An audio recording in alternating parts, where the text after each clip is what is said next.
तुमको नेता चुनना नहीं आता, तुमको सिविल सर्विस में ऑप्शनल चुनना नहीं आता, तुमको किताबें चुनना नहीं आता, लड़की भी देखने 10 लोगों को लेके जाते हो, तुमको आता क्या है?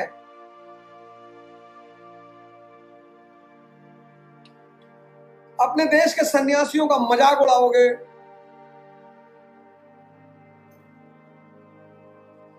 माइकल जैक्सन को लगता था कि वो मरेगा नहीं, 10 डॉक्टर 20 डॉक्टर उसके साथ चलते थे, मर गया। 20 डॉक्टर बचा नहीं पाए, 100 साल तक जिंदा रहना चाहता था वो। स्टीव जॉब्स अरबपति आदमी, उसका पैसा उसे बचा नहीं पाया। सुशांत सिंह राजपूत तुम्हारे सामने सुसाइड कर लिया 34 साल की उम्र में। पर तुम आंखें खोलो तब ना, तुम तो एक्सट्रीम पे चले आओगे, या तो एक एक्सट्रीम पे चले आओगे कि हमें पैसा कमाना नहीं, हम भीख मांग के जी लेंगे, वो एक्सट्रीम है। पोटेंशियल रखो कि जितना पैसा तुम्हें जब चाहिए आ जाए। ध्यान करो, योग करो। अगर आप कभी हनुमान चालीसा पढ़े, बड़ी जबरदस्त चीज है हनुमान चालीसा। मैं उस पर मैंने कहा है आपसे, मैं एक क्लास लूंगा, बड़ी जबरदस्त चीज है। अगर हनुमान चालीसा किसी को समझ में आ जाए तो आप समझ लीजिए कि उसकी सारी जिंदगी की संकट अपने आप खत्म। बाल समय रवि भक्ष लिहो। हर बच्चा जब पैदा होता है तो समाज उसको एक आइडेंटिटी देता है, नहीं तो फिर उसका समाज में रहना थोड़ा सा दिक्कत हो जाएगी। जैसे आपको नाम मिला होगा संजय, विकास, मुझे अवध, ये आइडेंटिटी मिली है। इसी आइडेंटिटी को 15 साल 20 साल तक पहुंचते पहुंचते व्यक्ति खुद को वही मान लेता है। इसी को स्पिरिचुअलिज्म अहम कहता है, ईगो। यही है फॉरगेटनेस ऑफ ऑलमाइटी। वो भूल जाता है कि वो इस नाम के अलावा भी कुछ है।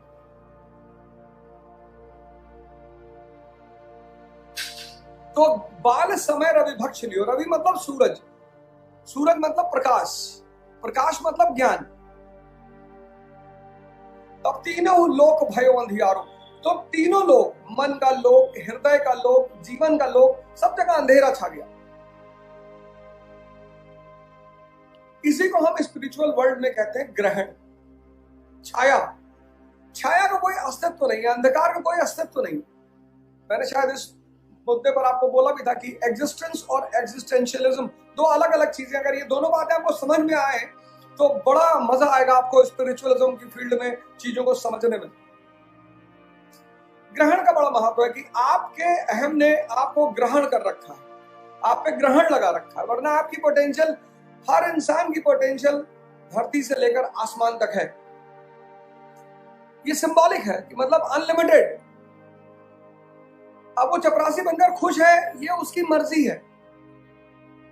कोई चपरासी बनकर खुश है, कोई बाबू बनकर खुश है, कोई आईएएस बनकर खुश है, पर ये उसकी लिमिट नहीं है। उसने वहीं पर अपने आप को रोक लिया है कि बस भैया हम खुश हैं, हमें इससे ज्यादा नहीं चाहिए। वरना हर ह्यूमन बीइंग की इर्रिस्पेक्टिव ऑफ रिलीजन जो स्कोप है, जो पोटेंशियल है, वो इस जमीन से लेकर आसमान तक है। आपको भी इस ग्रहण से बाहर निकलना है, इस अंधकार से बाहर निकलना है। सिक्यूब, कनेक्टिविटी। अगर आप कनेक्ट करना नहीं सीख पाए जिंदगी में ना, कनेक्ट कहीं भी, आप किताब से नहीं कनेक्ट कर पाए, किताब आपके लिए यूजलेस हो जाएगी। स्वयं से कनेक्टिविटी, ये शरीर, ये मन, योग का सीधा मतलब है कनेक्टिविटी। जैसे आप मंदिर में बैठे और आप कनेक्ट हो गए, मंदिर बनाया ही इसीलिए गया।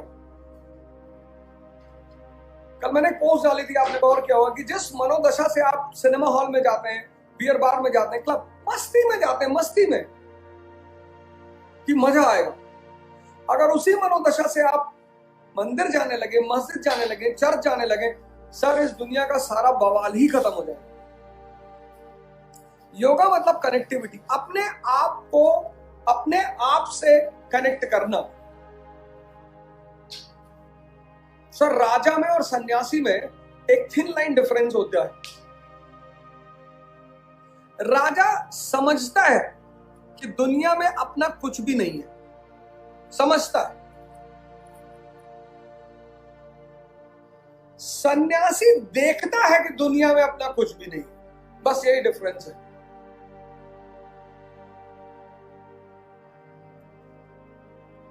राजा किसी से अटैच नहीं होता, किसी से जरूरत ही नहीं। वो शो करता है सबको कि मैं तुमसे अटैच हूं, और होता किसी से नहीं। और जब राजा के अंदर आम आदमियों के गुण आने शुरू हो जाते हैं, आज अगर चाइना डिक्लेयर कर दे कि the area of स्काईचन which was taken from India in 1962 will be returned back to India as a good gesture to the Prime Minister Modi, अगर ये राजा आज अगर चाइना डिक्लेयर कर दे 1962 में हमने जो स्काईचन का इलाका लिया था, हम वो मोदी जी को गिफ्ट में दे रहे हैं, तो कल तो मोदी जी बीजिंग में बैठकर प्रॉन्स खाएंगे, और या फिर चाइनीज लीडर दिल्ली में बैठ के ढोकला खाएंगे। तब तुम क्या करोगे जो आज फेसबुक पे कुत्ते कुत्ते लिख रहे हो, चीनी कुत्ते चीनी कुत्ते। ये राजा और आम प्रजा का डिफरेंस है, और वो हमेशा रहेगा, हमेशा रहेगा, वो तो रहेगा। गाली देने का मतलब ये है कि बहुत घटिया स्तर का आदमी है। इसलिए आप देखो, मैं बहुत लोगों को देखता हूं, जैसे हमारे बहुत सारी वुमेन स्पोक्स पर्सन है किसी न किसी पार्टियों की, उनको आप गाली दे दो। अरे भैया, वो अपने पार्टी का मत आपके सामने रखते, उसमें गाली देने की क्या जरूरत? इस देश में कम से कम औरतों को गाली पब्लिक प्लेटफॉर्म पर तो नहीं दी जानी चाहिए। फिर तुम कहानियां सुनाते हो। तुम्हारी कहानी कितनी अच्छी हो, अगर तुम्हारा व्यवहार अच्छा नहीं है तो तुम घटिया इंसान हो। कहानियां तो कोई भी सुनाए, तुम्हारा व्यवहार, तुम्हारा व्यक्तिगत बिहेवियर, ये प्रजातांत्रिक देश है, यहां लोग एक दूसरे को गाली देते हैं। भैया, अगर मुझे लगता है कि प्रधानमंत्री की चीन पॉलिसी ठीक नहीं है तो मैं उसको लिखूंगा सर।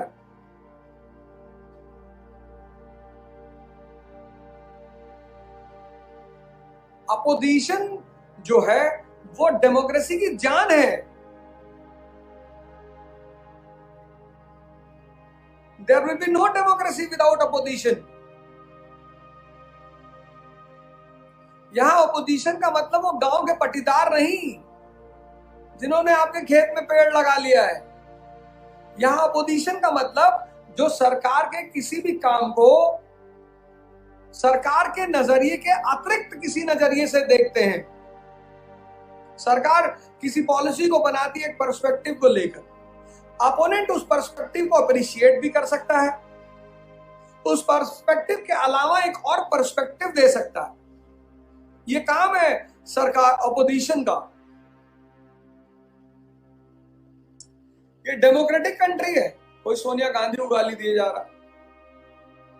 सर, भारतीय संस्कृति के अनुसार स्त्री का घर उसकी ससुराल है।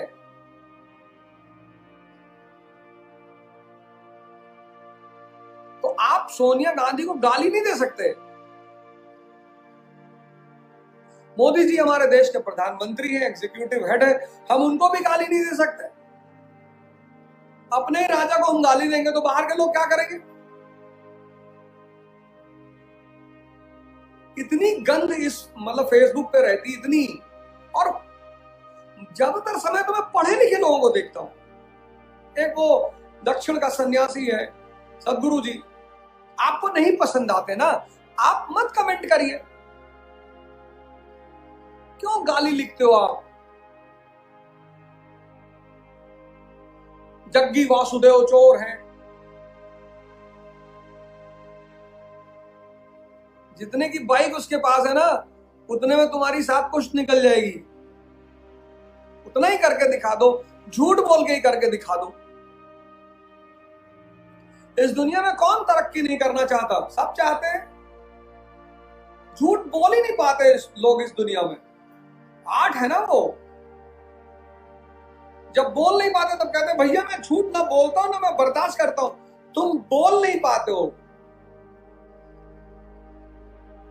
आप भी चेक कर लीजिएगा सर, बिना धोखेबाजी बिना झूठ बोले राजा बनना संभव ही नहीं है। या तो फिर आप राजा बनेंगे कलाम साहब की तरह, जहां आपके पास कोई काम ही नहीं। ये दुनिया का सिद्धांत ही अलग है सर। झूठ बोलना तो धर्म सिखाता है सर, लेकिन धर्म का जो पर्सपेक्टिव है झूठ बोलने का वो बड़ा प्यारा है। अब फिर वो बात आ गई पर्सपेक्टिव। अब किसी व्यक्ति को धर्म की तरफ आकर्षण करने के लिए, भगवान की तरफ आकर्षित करने के लिए कुछ तो दिखाना पड़ेगा।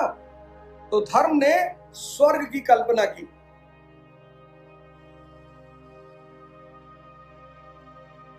और बोलो अप्सराएं हैं स्वर्ग में, कल्प वृक्ष है, वो भी सिंबॉलिक है। उससे बड़ी खुशियां मिलती हैं एक एनलाइटेंड आदमी को। बुद्ध को कहना पड़ता है कि कहीं कोई स्वर्ग नहीं है, चैतन्य को जान लेना ही स्वर्ग है। तो झूठ के बिना, बेईमानी के बिना, फ्रॉड के बिना यह संसार चल ही नहीं सकता।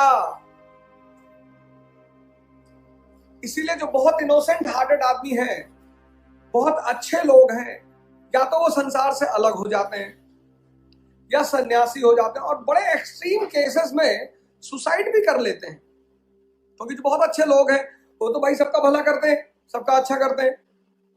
और जब कभी वो फंसते हैं जिंदगी में तो लोग उनके ऊपर खड़े हो जाते हैं, उन्हें छोड़ के चले जाते हैं।